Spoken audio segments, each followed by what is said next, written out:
Missed an episode of your favorite podcast? Choose from over a decade of content in our archives, not just the latest episode. All free at GCNlive.com. This is your call to action. Get prepared, America. Economy, survival, energy, disasters. This is USAPrepares.com. Informative radio, educational radio. Interact now by emailing instructor@USAPrepares.com or text at 434-390-7953. Class, please take your seats. Now, your instructor, Vincent Finelli. Everyone all set? Cocked? Locked? Here we go. Your tile is set correctly to USA Prepares. Thank you for being with us. Serious tone today. We've got Guineith Isaacs live in Australia. And it's not pretty. There are about 100 bushfires in Queensland and North South Wales. And Guineith, what are you facing? Or New South Wales, I should say. New South Wales. What are you facing? Well, we're facing tomorrow. The fire danger rating tomorrow is, for our area, is catastrophic. The government has shut and evacuated the state park, which is about 4 kilometres up the road. They've also decided to close the public training camp in the nearby town and order all of the inmates to go home for the day. So there's not going to be no school tomorrow for everybody who's young people and children are in the high school or the college, which is down the road. So basically, the word that I got was it's going to be the worst fire danger since 2008, when we had the Black Saturday bushfires here in Victoria. But the temperature is going to be over 40 degrees centigrade. So whatever that is in Fahrenheit, I don't know. I think probably about 115. I'm guessing, with 90 kilometre an hour winds, so probably about 70 mile per hour winds all day from the north. It's 104. What was that? It's 104 degrees Fahrenheit. Yeah, 104. Okay. Yeah. And all it's going to take is some idiot with a cigarette lighter, and the whole place is going to go sky high, which is not a nice prospect for me because we don't have a car, and there's nowhere in particular that we could go. And so I'm stuck here on the land, and we're going to have to prepare as best we can for, and pray to God that everything will be okay. Because at the moment, from what I can see, I can't see any bushfires at the moment. I don't know of any at the moment.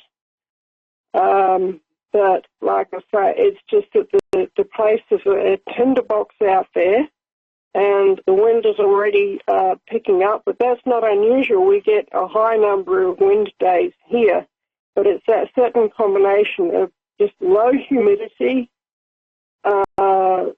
really, really dry heat, and high winds, and living in a eucalyptus forest.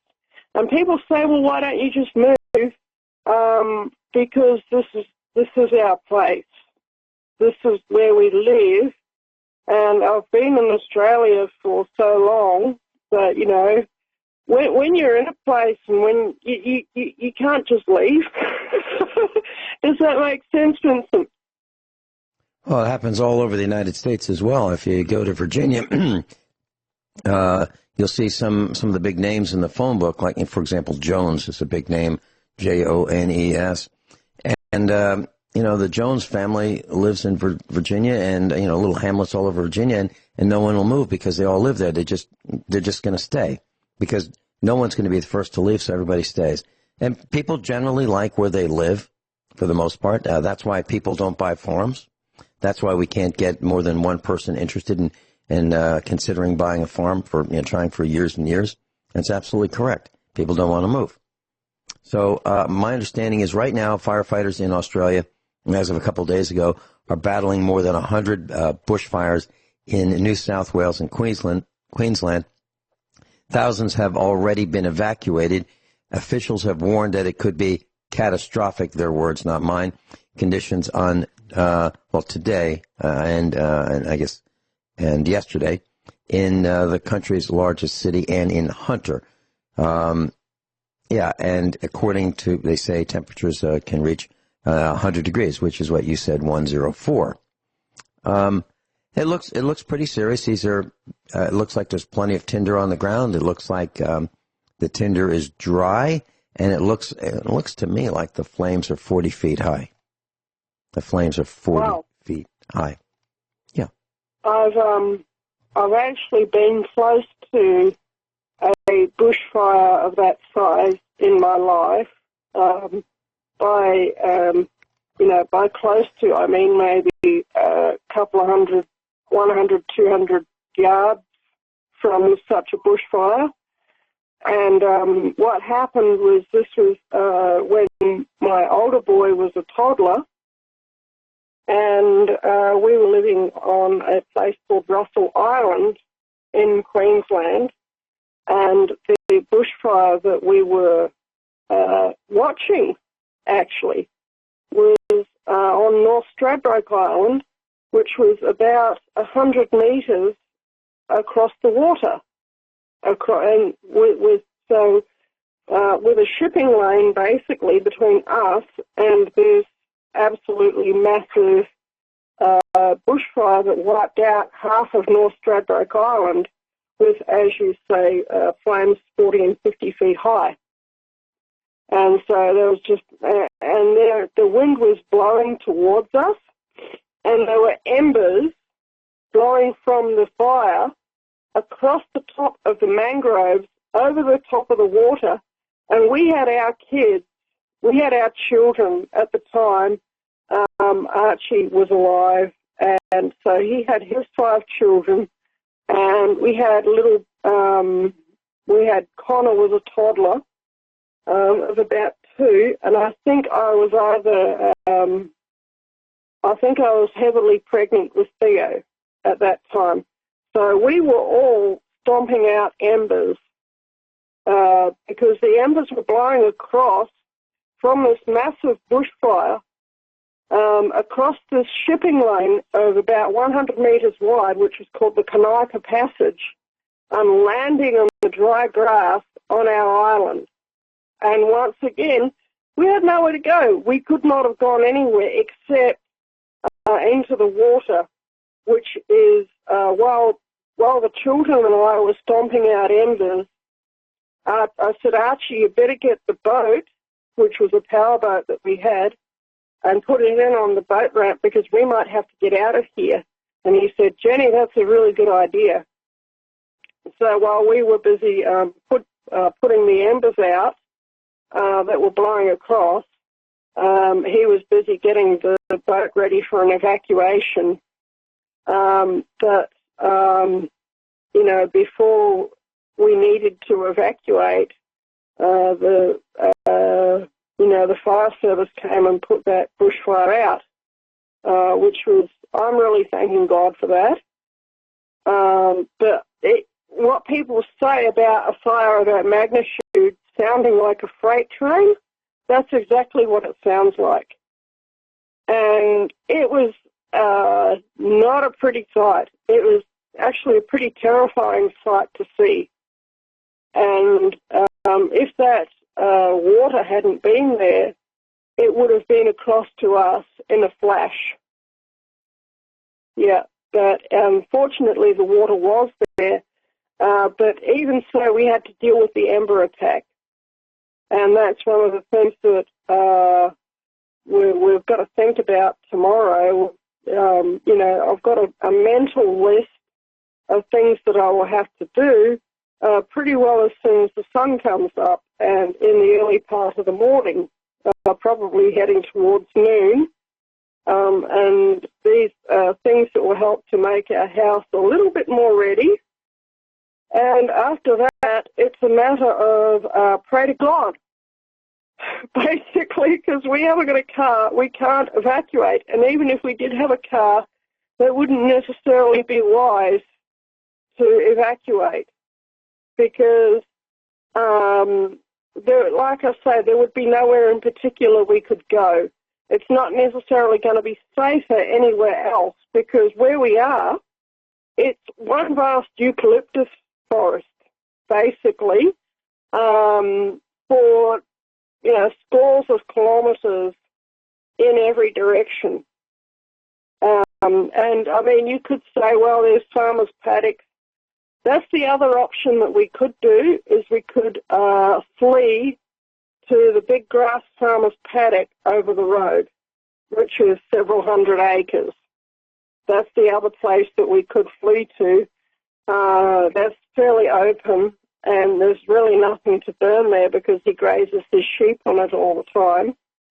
And but the other place that we would have as an emergency location would be our farm dam, which is like a in Australia, when they say a farm dam, what they mean is a farm pond.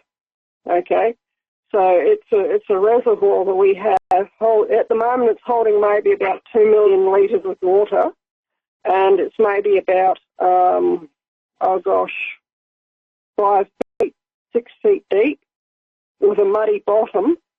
But we would go in there, and it has high dirt wall all the way around it, and so we would go in there and basically just have our heads out of the water, and when the fire came across, Theo and I would basically put our heads under the water and just have our mouths out of the water and our noses out of the water and splash the water across our faces.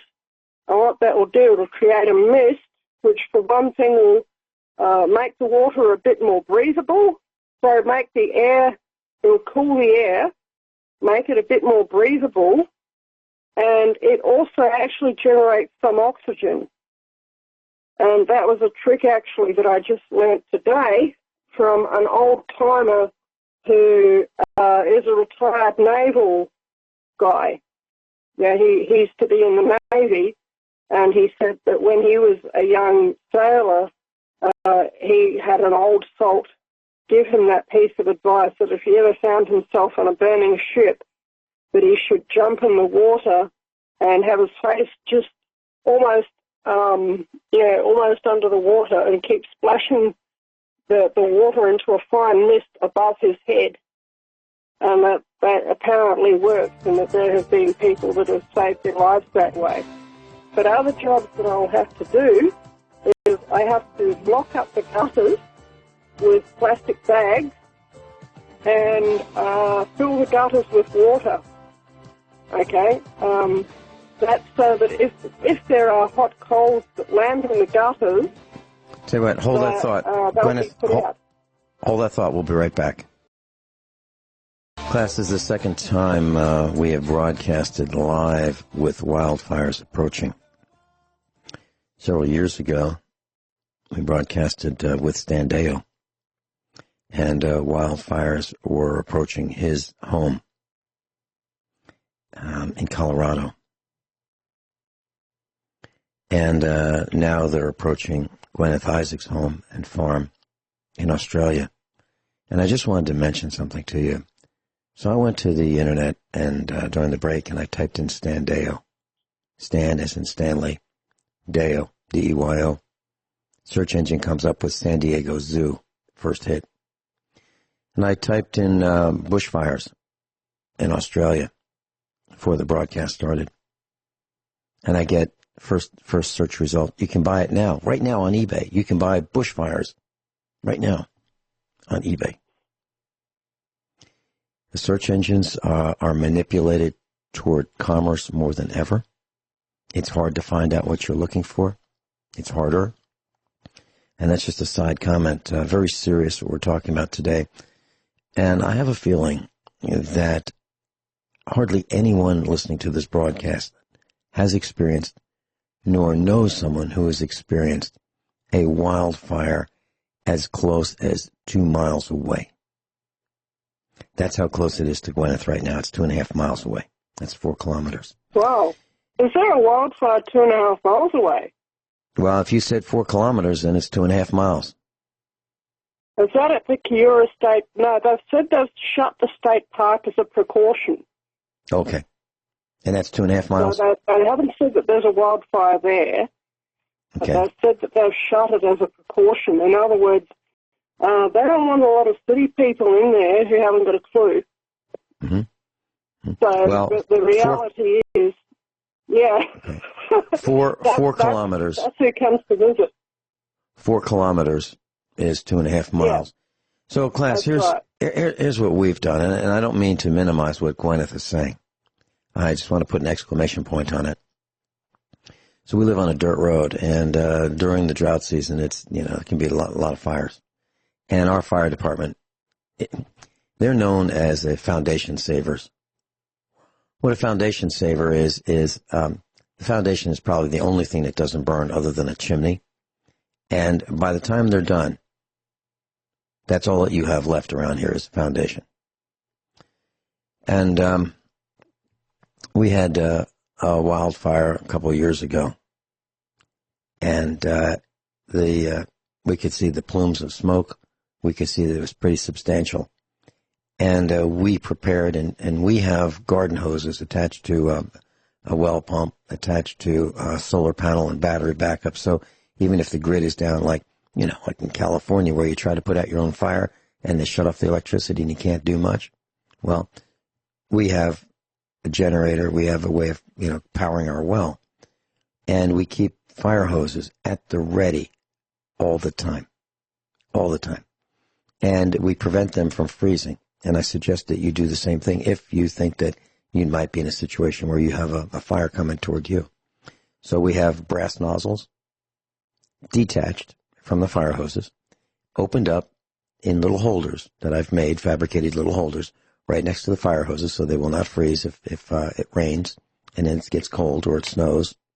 And we have commercial rubber fire hoses, top quality, attached to every fire hydrant. A hydrant is like a 3 or 4 or 5 foot long pipe that goes into the ground, and the shutoff valve is underground where it won't freeze.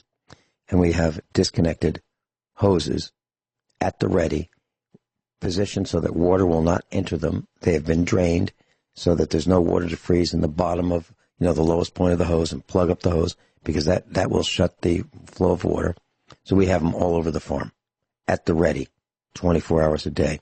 And I bought a used bulldozer, I don't know, for maybe $3,500 for a used bulldozer, so that we can, if there's a fire that thing right up and try to put out whatever we can and prevent any clear paths so that the fire won't blow our way.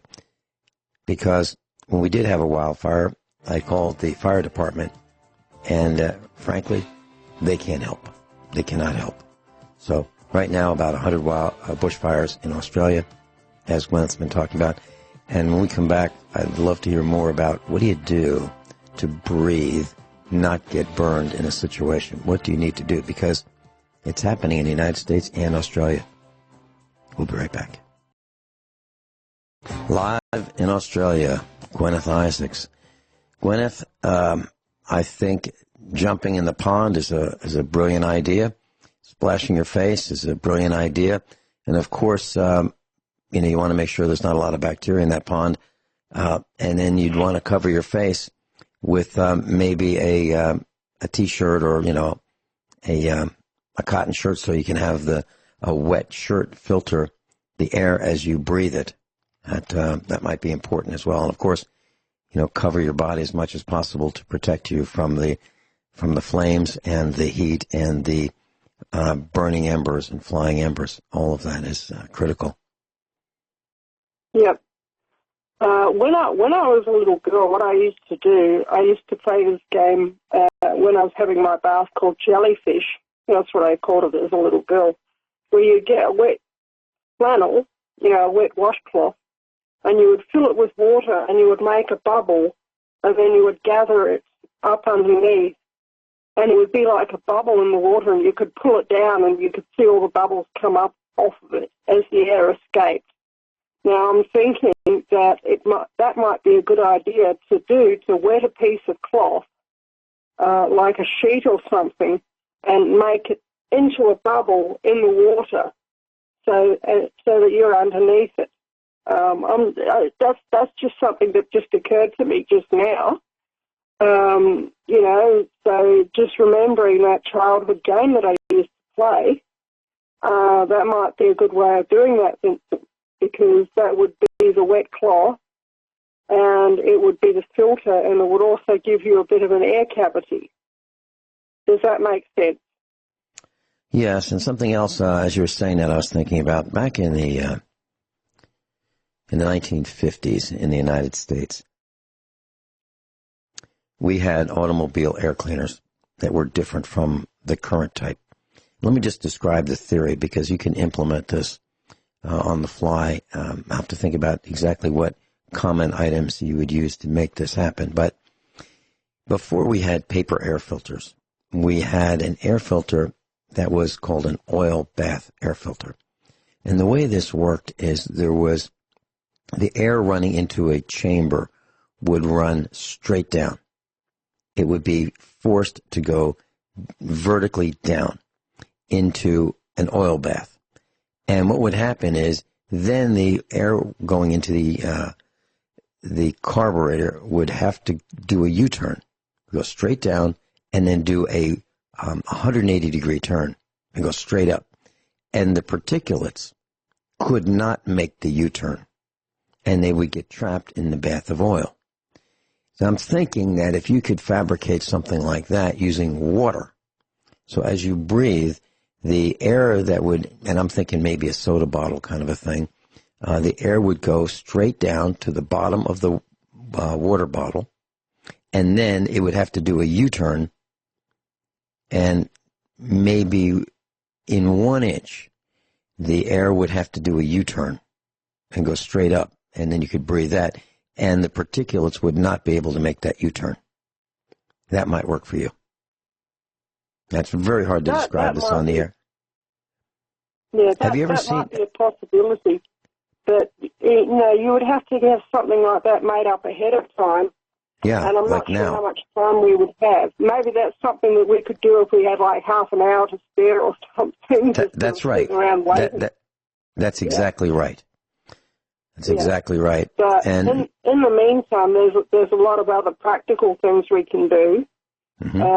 What I'm going to do is I'm going to block up the gutters pretty well as soon as the sun comes up. So we'll finish this broadcast at 4 a.m. and so I'll go and get about 90 minutes sleep. And as soon as it's light enough to basically operate out there, I'll go out and I'll start getting ready. And what I'll do is I'll get the drain pipe on the gutters. I'm going to stuff plastic bags in a tight ball down the drain pipe and basically fill the gutters with water. And what that does is if embers come across and land in the gutters, they're going to be put out by the water. So they're not going to get a chance, or the chance of them blowing up into the roof cavity is going to be a lot less.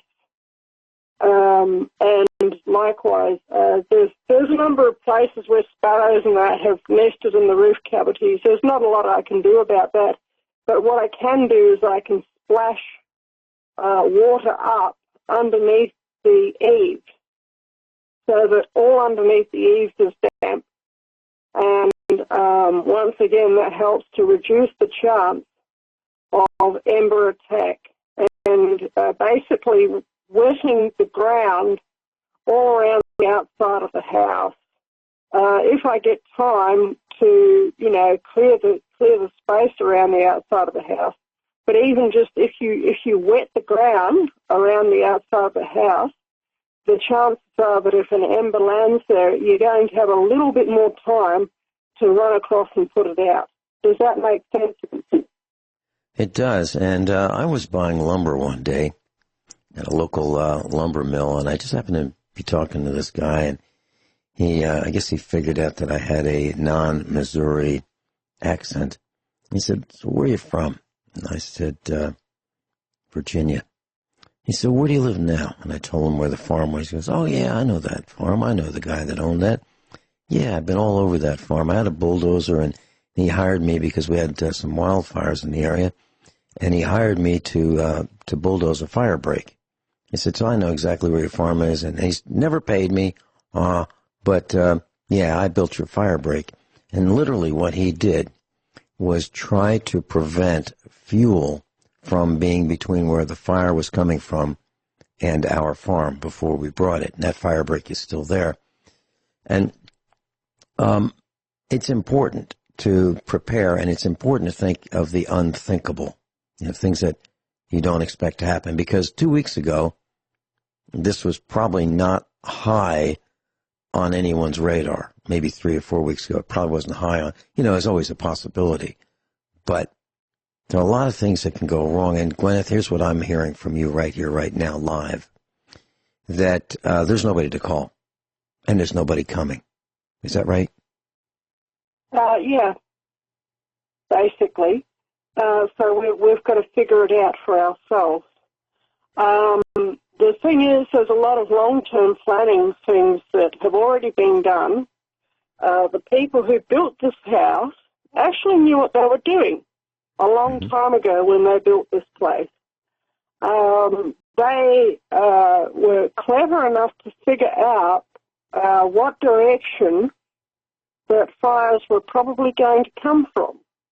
And one of the directions that is likely, to be a direction of fire attack, on that side of the house, there's sitting an enormous water tank, a big, 17,500 litre cistern, which is our drinking water. And I've since installed another one next to it, and that's useful. It's made of plastic, but the thing is, it's such an enormous thermal mass that even if a bushfire came through and melted the plastic, the water would just go everywhere. And that would be an instant protection for the house from that side. Because the danger with this type of bushfire, it's called crowning. That's what they call it here.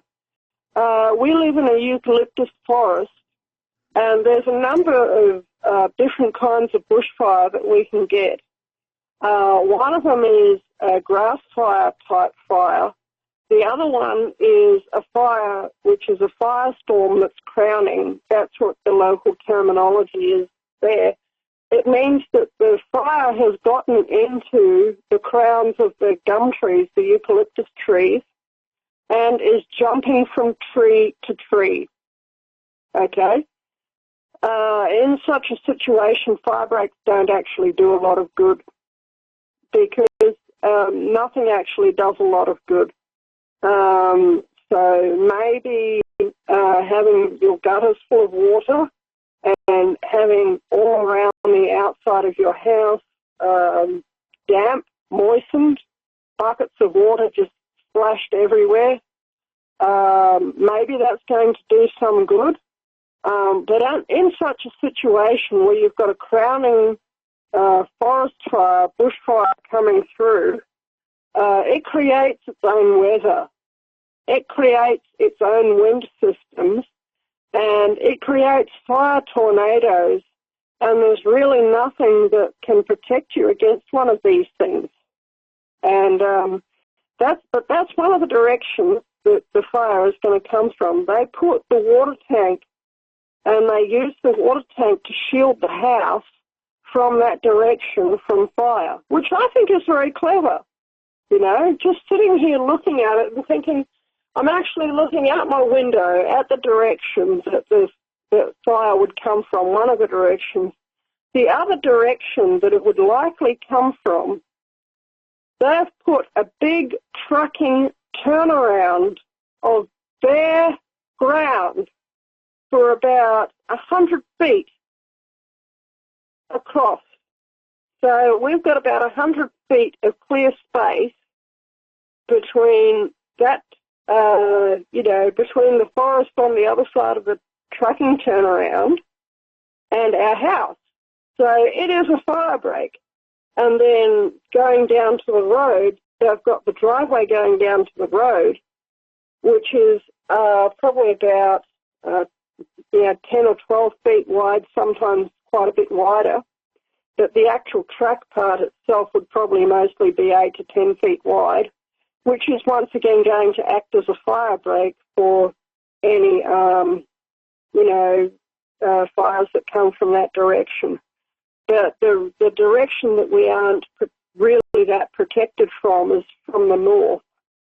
That's the least likely direction for fire to come from because it's uphill. And normally fires don't burn uphill. But I was out there tonight, and I actually am a little bit concerned because the wind's actually blowing from the north. And if we get that 70 mile per hour northerly blowing tomorrow, it's not going to matter if it's uphill because the wind is going to blow from that direction anyway. And if there's a fire upwind of us, it's going to blow it onto our place. And but once again, there's quite a bit of cleared area to the immediate north of our house, and tracks that if by sense, I mean this, you go outside and you have a look, you smell, you observe, you see, are there embers, is there smoke, is there wildlife fleeing? Right. You know? Because they know. The forest is full of kangaroos, cockatoos, wallabies. Guineith, hold that thought. Hold that thought. We're going to a break. Yeah. I was just talking about a documentary called Fire in Paradise. It's a Netflix documentary. It's 40 minutes. And it shows what these wildfires are like. It shows what could happen to Guineith being absolutely, positively trapped, no place to go. And it shows that this is real footage. This isn't made up. This isn't Hollyweird. This is a documentary, Fire in Paradise on Netflix. And I suggest you all watch it. And what happened was there was some mandatory evacuations, and people said, okay, yep, got it, we're going to go. And they put some children on a school bus because they were evacuating the school. And the teachers didn't want to go. They didn't want to get on the bus, but they figured, wow, the closest people to these children, these young children, were the teachers. So the teachers felt a moral obligation to get on the bus. And then they found out that the cars in front of them were stuck because they couldn't go forward. Now everybody's stuck. So the first car gets stuck for whatever reason. Now everybody's stuck, and the fire's coming on 360 degrees. And they were literally encircled. And what they had to do is lie down in a parking lot, get away from the vehicles, and lie down in an empty parking lot. And that's how they survived. And that's what you're talking about doing, Guineith. You're talking about not necessarily a parking lot, but what is an area that's not going to burn too well? Well, that's going to be the pond. And so that is the place to go. You need to get low, and you need to make sure that you're below the fire, because it's cooler below the fire than it is above the fire. And it's serious business, class. This is serious. Yeah. So the other possible option is that we have a farmer who has his farm directly across the road from us, and he has big open sheep paddocks, big open fields for his sheep to live on. They don't have really a lot of grass on them, and they don't have very many eucalyptuses either. And these fields or paddocks would be maybe, a couple of hundred acres for one field. So the other option would be if we, had time, we could run down the driveway and basically stand in the middle of, or not stand, lie down in the middle of the farmer's field. And, normally I don't like trespassing on my neighbour's land, but this is a matter of life and death, and I think that he would understand. Does that make sense, Vincent? Of course he would understand. And, there are no rules in this kind of an emergency, none whatsoever. As a matter of fact, if he were there and your farm were the safe haven, you would welcome him, I'm certain, to your farm, to safety. That's what happens. And we're talking about anything goes. Class, in California, there are people hooked up to medical equipment that runs on electricity. And the California Power Company shut off the electricity and killed people. Because the greater good in their mind, the greater good in their mind was to prevent it from getting worse. So people have died. And can we prove it? No. But we know that this happened. We know it for a fact. We know that clinics, where people were being treated for emergencies, they were shut down because the electricity was down. How are you going to be treated without all the electrical medical devices that are used in clinics today and in hospitals? It's going to be really tough. So there were deliberate disconnects of the electric system. And if you have a well, and if you're putting the fire out and you're using the well to keep your roof from burning down and spraying water on your own house, and then the electricity goes down, then your well stops pumping water. Now what? So class, think about these things, because it looks like the world is headed toward almost a universal set of calamities. Fire is a big one, and it's really hard to outrun fires. And trees really contain a lot of BTUs in terms of energy. I think you'd be better off in a field that just has low-eaten grass, not much fuel. You want to get away from fuel, especially combustible things like cars, trucks, and fuel tanks, and propane cylinders for gas grills and things like that go boom. We'll be right back. I am absolutely livid. Absolutely livid. In the studio class, I have 2 atomic clocks because I don't trust them. One of them is digital and one of them is analog. The analog clock has a really big face. It's kind of like the clock that you had in elementary school with the minute hand, the hour hand, and the red second hand. It's over a foot in diameter. Right next to that, I have a digital one. Some broadcasters like digital clocks. I don't like them. I want to see the second hand. I want to see the rate of time change. At exactly 10 o'clock a.m. Central Time, to the second, we got knocked off the air. And how do I know? Because we've had several problems with this broadcast, and it is all CenturyLink, all of it. I have in front of me a screen that shows the statistics. It shows the delay, the jitter. It shows frame loss. It shows everything you possibly want to know about. It's like looking into a digital microscope of what's happening. And we got knocked off the air partially, twice, and then down, boom, at exactly 10 o'clock to the second. And I'm looking at the second hand, so I saw when it happened. I'm livid because when we start talking about the power going down in California, people dying, boom, getting knocked off the air. I don't believe that these are coincidences because it happens way too often. It happens a lot here at USA Prepares. So I'm taking aim at CenturyLink. I believe they are the culprits. So I just wanted to share that with you. That's what happened. I got on the landline and I got connected.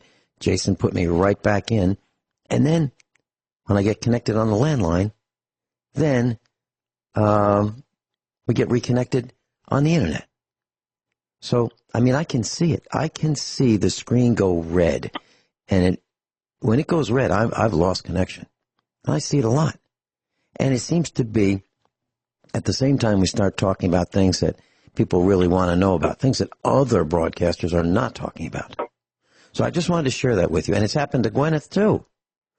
So, Guineith, let's continue with our discussion about how serious these fires are and what you can do, because you are right in harm's way right now, live, right here. Yep. Like I say, something really, really important to take note of. You have to be aware of wind direction, what the wind smells like, what the color of the sky is. When you get bushfire smoke come across, the sky gets a particular hue, even if the bushfire is, 10, 15, 20 kilometres away. And when you've been through a few bushfires, you get to recognise that hue. And it's like if you could imagine the distinctiveness of the sky that's full of snow. I know that makes sense to you, being in Missouri, and you know that if you go out in November or December or whatever, everything can be lush, everything can be green, everything can be beautiful. You look up, and the sky has that particular look about it, and you think, uh-oh, we're going to get a snowfall within 6 hours. And the taste of the air. Does that make sense?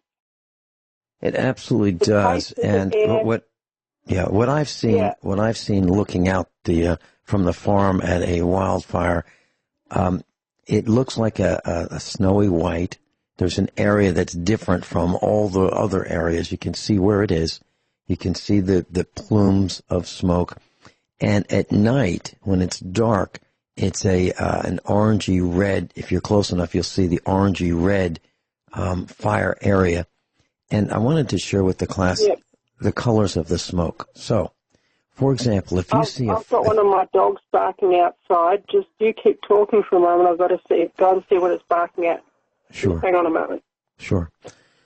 I hope it's not the fire at the door. Class, when you look at the whitish smoke, that would be, trees, grasses burning. But when you see black smoke, that's the petrochemicals. That would be like roofing material. That would be plastics, vinyl siding. Black smoke, that would be diesel fuel. That would be some gasoline, plastic containers, plastic pipes, plastic fencing, plastic gutters. The plastics in the house. So when you see whitish smoke, it's probably fields and trees.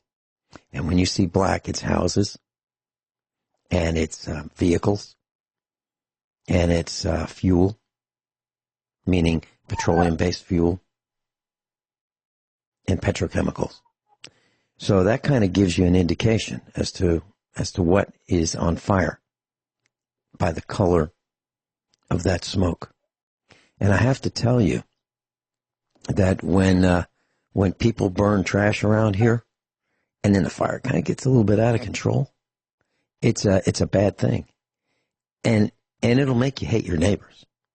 Because, the air's nice and clean, and then some jerk decides that he's going to burn his leaves, and, let's throw in some pallets in there, too, and we'll burn over those pallets, and get some railroad ties that are no good, so now they're burning creosote.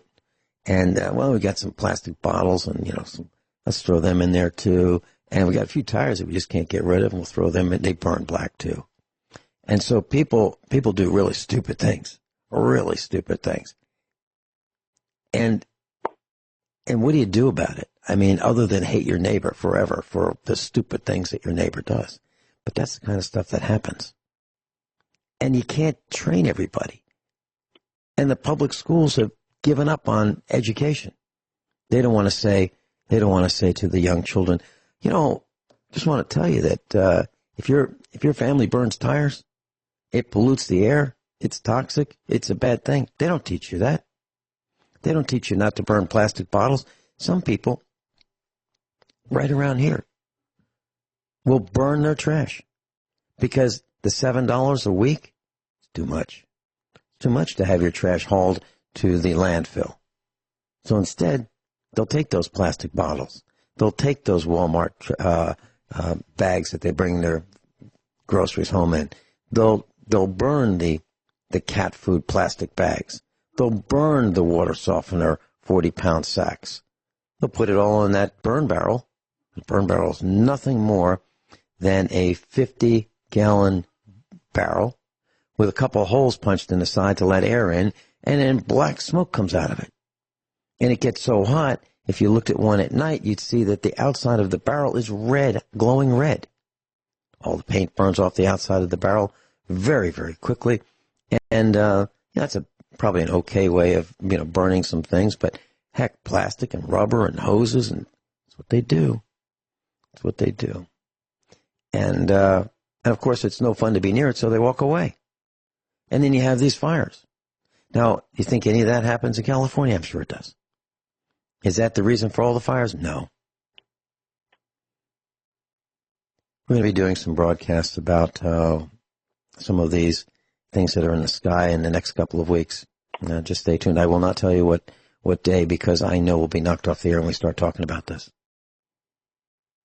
It's pretty serious. Isn't that amazing, Vincent, that you once you start talking about wildfires, you get hammered? I would think that, that would be something that people would want you to talk about. Well, our class does. Our class does want us to talk about this, because I can guarantee you that there are very few broadcasts, if any, that have discussed what is happening to you right now, like what is happening to you right now, and what your thoughts are and what your concerns are.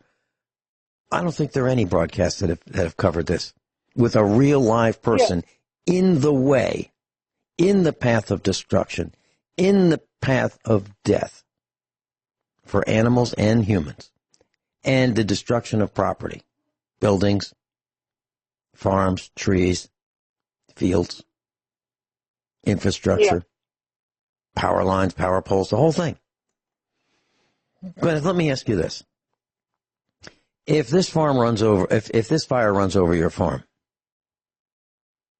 is anybody going to come and help you rebuild it? No. It'll be me and some mud. And, probably living in a tent until we get rebuilt. And that'll be okay in the summer, but we'll be wanting to rebuild.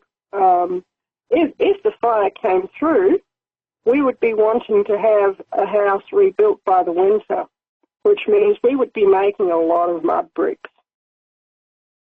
And we would be doing a lot of carpentry, of a very basic kind with an axe and a saw and all that, because, chainsaws with this type of wood that grows here eats chainsaw chains for breakfast. You can run a chainsaw for about 8 hours on this wood when it hasn't been burned, and that chain will be destroyed because the wood is so hard. And the name of the tree that grows here is called iron bark. And the reason why it's called iron bark is because the bark is so hard. It's not just the bark that's hard, it's the whole tree that's hard. It's like iron. I've tried hammering nails into it, and the nails bend. You cannot hammer nails into this wood without a pilot hole, unless the wood is reasonably green, then maybe you can. And that we would be rebuilding the house over the rest of the summer, and hopefully have it established by next winter. It sounds like the house itself won't burn because of the mud brick. However, the window frames, the door frames, the doors, And they would burn. And the roof. What is the roof made out of? What is your roof made out of? The roof's made out of sheet metal. Mm-hmm. But it's supported underneath with. Stuff. But it's supported underneath with purlins, right? Yeah. Wooden rafters, Oregon pine rafters. And so, and it's got wooden boards as a lining to the sheet metal. Mm-hmm. So the wooden boards would burn, the Oregon pine would burn. But the other thing that I really have to mention, the most important part of fire preparedness is prayer, okay? I'm praying right now. I've been praying all evening for God to protect us and for God to look after us. And I believe that we're going to be okay. Hold that thought. Class, my apologies, especially to Sharon in Montana. I have a call screen, and it stayed on no calls.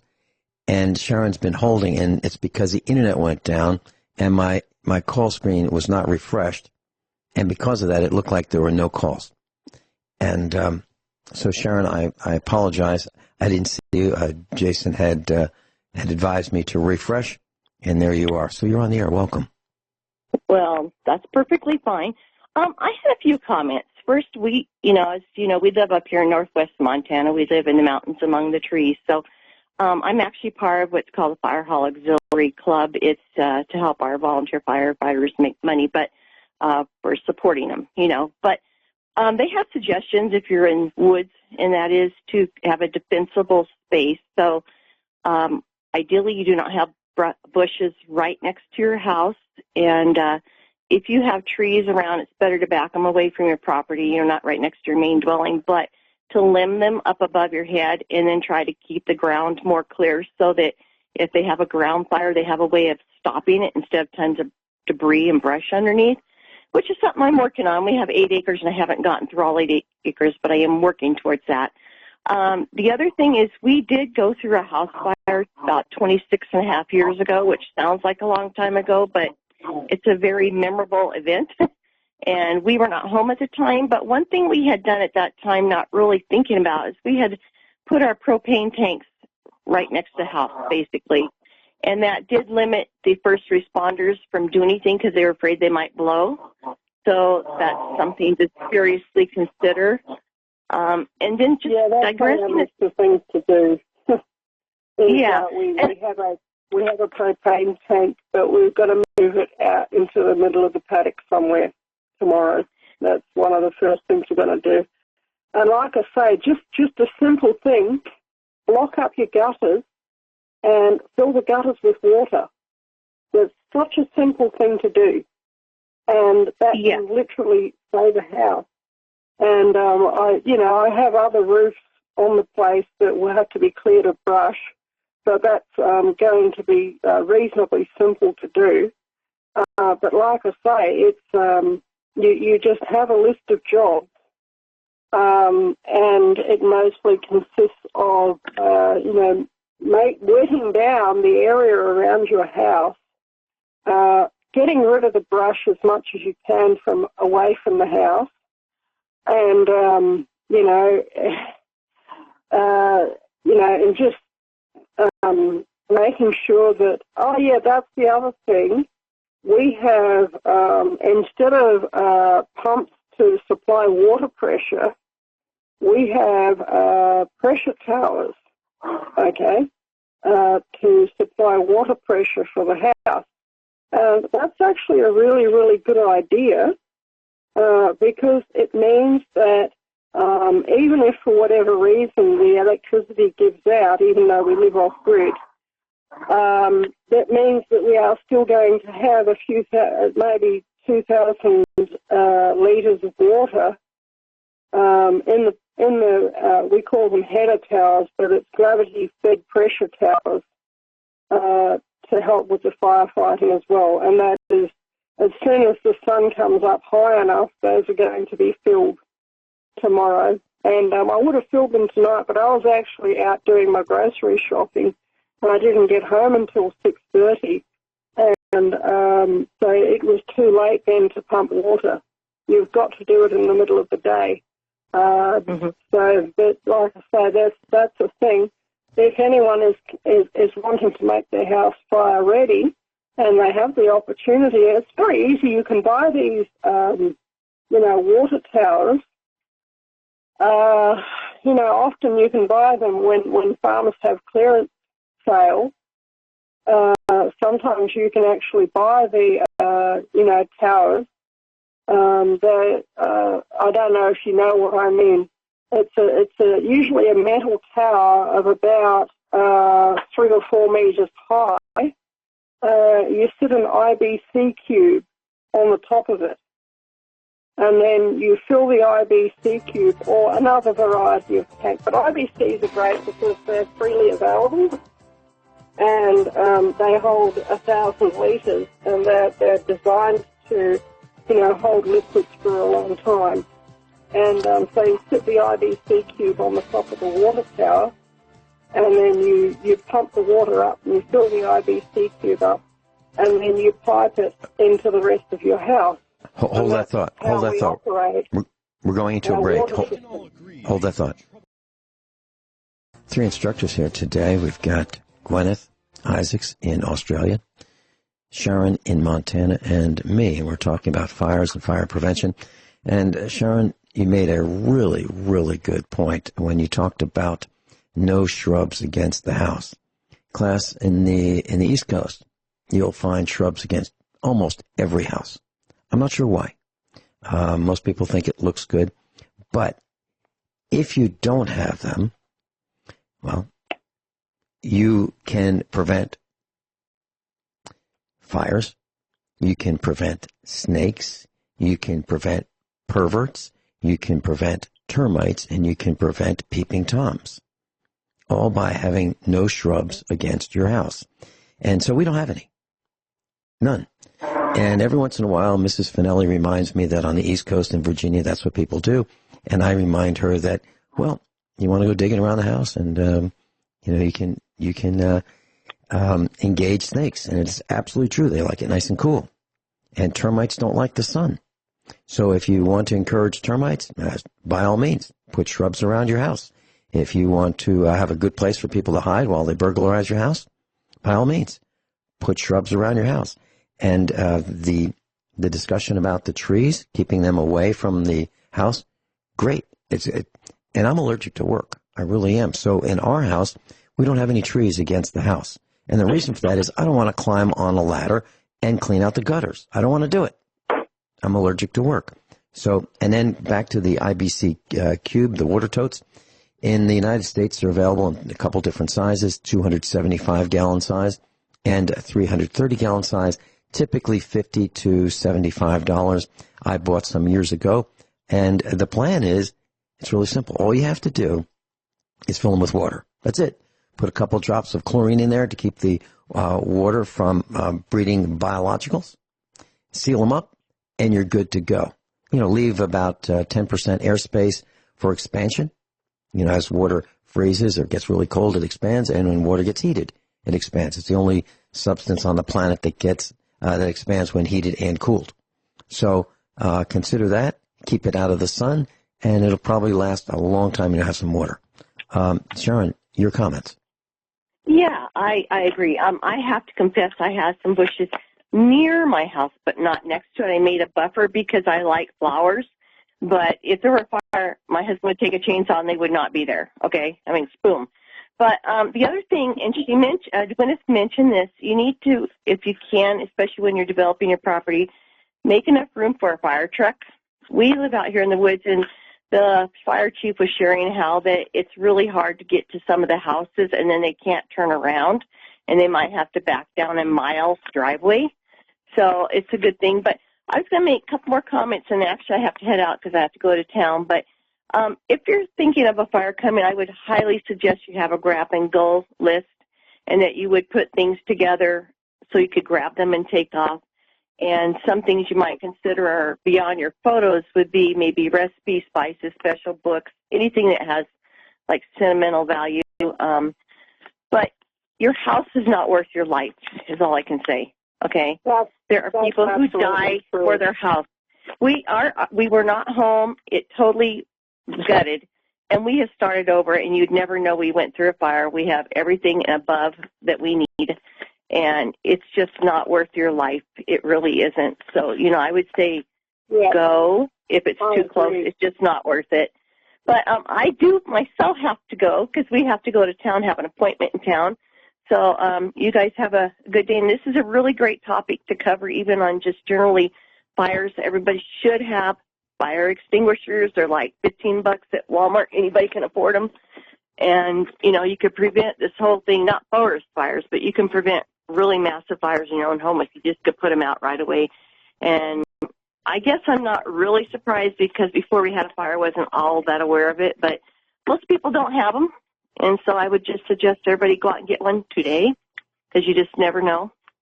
Anyway, thank you. You're talking about a fire extinguisher, right? Yeah, just in your house. I mean, a simple kitchen fire can be a whole house fire before they can get to you, Absolutely. So be a little proactive. Just everybody in general can do that. But I do have to go because I have to run a few chores and I've got to head to town. So thank you. Thank you, Sharon. Thanks so much for being with us and sharing. All right. Class, just to add an exclamation point to what Sharon said. Here at our house, we have multiple fire extinguishers, and we've had them for decades. And here's why, a couple of reasons why you should have one. Obviously, if you have a kitchen fire, you want to put it out. We have them in our automotive shop. We have hoses that are connected to hydrants, which would be, we'll call them water faucets, but in the farms you call them a hydrant because they come out of the ground, have a little handle, and you lift up the handle and water comes out the spout. Well, so we have all these things because we're concerned about fires. But here's just, if that doesn't pique your interest, maybe this will. If you have smoke detectors in your house, and if you have fire extinguishers in your house, you can probably save about 10% on your homeowner's insurance policy just by having those two things. So how much does a fire extinguisher cost? I don't know. When we bought ours, maybe $15. So we bought a bunch of them. And they're in the kitchen. And they're right where you can see them. Right where you can see them. Now, why would we do that? So if people come over to visit, they see them. Fire extinguishers. Well, the reason we have them where you can see them, it's kind of like vitamins on the kitchen counter. If you put everything away, you forget to take them. If you put the fire extinguisher away and you have a fire, you don't remember where it is because it's not in your mind. Ours is right there in the kitchen. Everybody can see it. And if something happens on the stove, that fire is going to go out right away. And if that's not good enough, the fire hose is right outside and we'll open the window or break the window and we'll bring water with the hose right through the window. That's what we'll do. And that's what you ought to consider doing. But don't get one of these cheap, junky hoses that's on sale at the Chinese factory outlet for $10 because if they're made out of plastic, vinyl, they don't bend when it gets cold. They break. So if you have a hose that you're trying to stretch out because it's coiled up outside and you try to make it straight so you can get it in to where the fire is and the hose cracks and breaks, it's going to do you zero good, zero. You need to have a rubber hose. A rubber hose. Not a hybrid, a rubber hose. And if you want the proof of this, they make air hoses. Gas stations used to have air hoses where you could inflate your tires. And they could buy the less expensive vinyl type hoses, the plastic ones, the reinforced ones with nylon. They're lightweight, but they don't bend in the winter. So if you go to put air in your tires, you will see that those air hoses are made out of the same thing all the time, rubber. Most of them are reddish orange in color. Some of them are black, but they're rubber hoses. They're commercial hoses. That's what you want. Guineith? Yeah, I would tend to agree there. Just an exclamation point about the shrubbery around the house. We actually do have plants growing fairly close to the house, but the plants that we have growing close to the house are cacti, Opuntia ficus, indica prickly pear cactus. And the thing about prickly pears is they don't burn. They're they don't burn easily. They probably would burn in a really, really intense fire, but they don't burn easily. And they're full of prickles. And so if anyone comes to our house in the middle of the night, and, well, for one thing, the dogs are going to go off the handle. I don't know if you heard earlier on in the broadcast where we had one of our dogs outside because it needed to go out and to, do its business. And it was barking and barking and barking, and that was one kangaroo up in the valley. And so if a human came anywhere near this house, it would be pandemonium here. And that's something that there's no way that anybody could sneak up on us in the middle of the night. And the dogs would go crazy, and I would be out there with, with some form of weaponry, and I would be defending my land and my family. And that's really important. And we have prickly pears and Agave americanas, which are century plants planted around the perimeter. We are eventually going to get them growing all the way around our boundary, but it's like 1.2 kilometres of boundary. That's a lot of boundary. And so the main direction that I sort of sat and thought, well, if a fire comes, this is probably the most likely direction that it's going to come from, and that's the area that I planted first.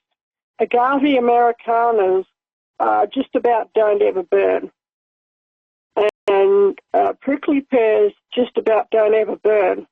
And so if you've got them planted in thickets in the main fire direction, your chances of being attacked from fire or from, other, problems, people from that direction are considerably reduced. That's just another handy little hack to throw in there. Does that make sense to you, Vincent? Yeah, it does. And it makes it a little uncomfortable for those peeping perverts, trying to look through the windows as well. And, one of the things that we like doing is we like these thorn trees. We have these locust trees that grow these thorns that are like 3-inch long thorns. And you could probably hammer one of these dried out thorns into a piece of pine, soft pine. They'll go right through a tire.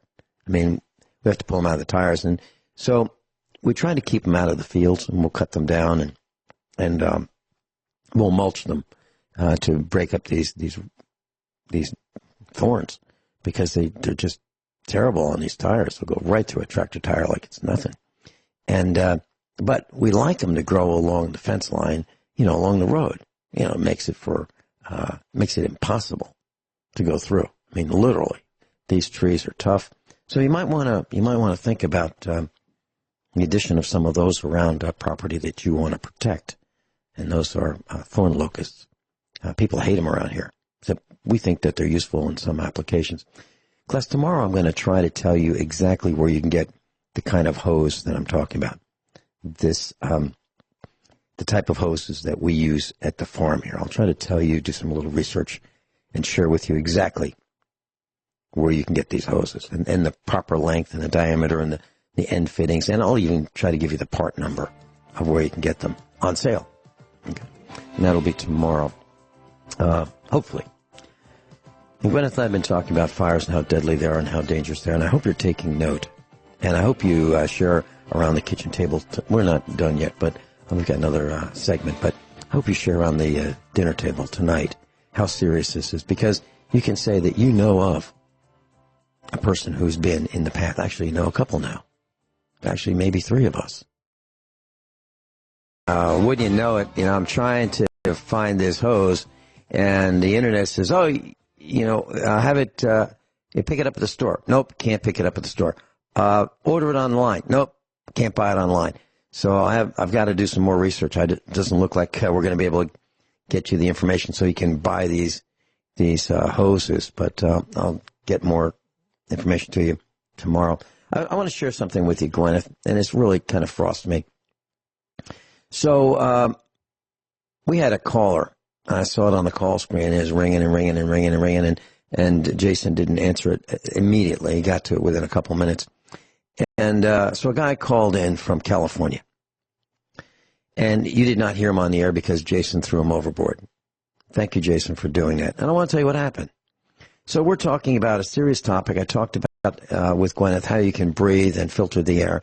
And this guy is like your typical troll on the internet. And you see serious topic, serious news item, serious discussion, and then some guy makes this silly, moronic, juvenile joke. And so this guy, we're talking about building a breathing apparatus, and what does he come up with? He says, we already got those. It's called a bong.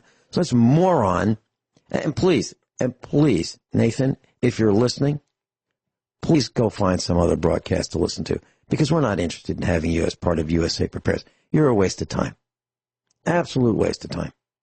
We don't want anything to do with you. Seriously.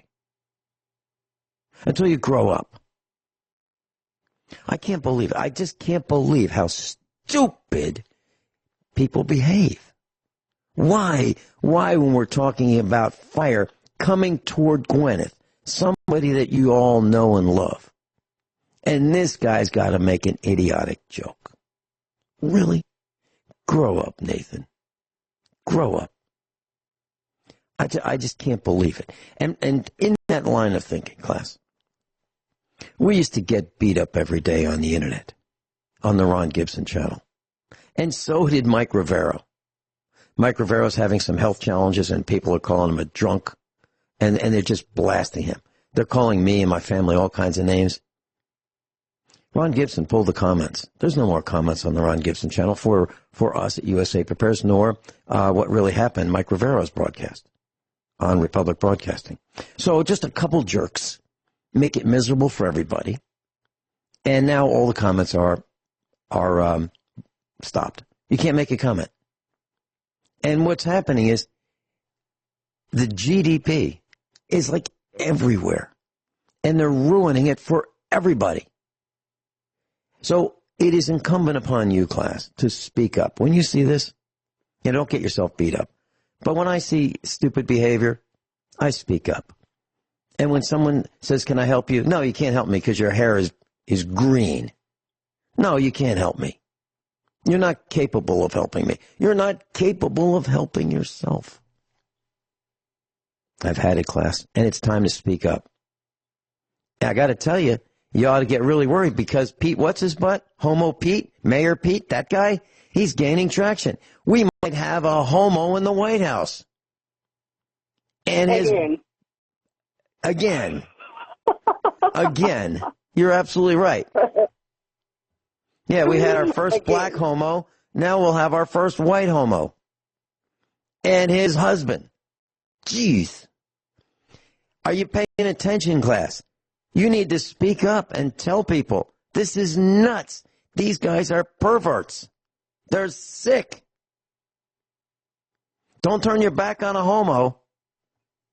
I can't say it any plainer than that. I can't say it any plainer than that.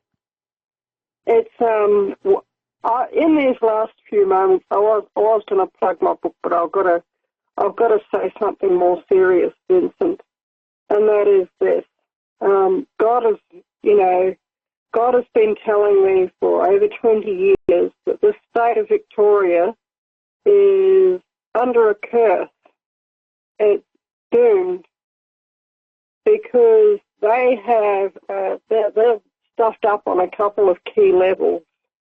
For one thing, every time that there has been an evangelical preacher come through, they have given them a bad time. And say what you want about evangelical preachers of the likes of Benny Hinn and Kenneth Copeland and these sorts of people, but they do turn people towards Jesus.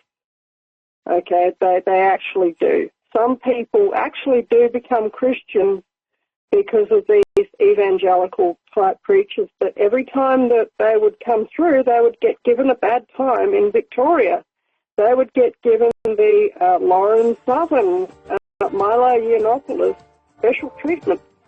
And, now they're doing it to, Milo and Lauren Southern. Victorians have been doing this for over 20 years.